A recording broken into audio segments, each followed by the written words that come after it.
Alam niyo ba, ang coffee ground ay nakakatulong sa paglaki ng ating mga halaman. Yung ating coffee ground, pwede niyo po ilagay sa inyong mga halaman kasi marami po siyang mga beneficial sa ating halaman. Tulad na lamang ng aking halamang putos at cactus at yung aking ivy at yung aking snake plant. Ang coffee ground po ay nakakatulong sa kanilang paglaki at paglago ng ating mga halaman. Kaya huwag po basta-basta itapon yung ating mga coffee ground pagkatapos natin gamitin dahil po ay nakakatulong sa ating mga tanim. So yan lamang guys ang ating tips. Sana may naitulong sa inyo. Thanks for watching!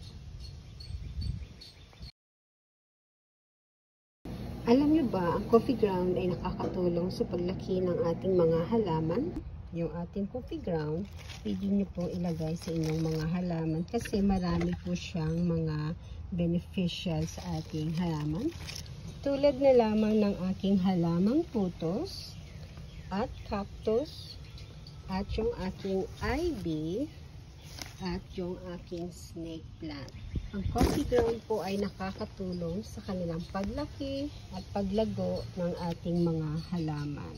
Kaya huwag po basta-basta itapon yung ating mga coffee ground pagkatapos natin gamitin dahil po ay nakakatulong sa ating mga tanim.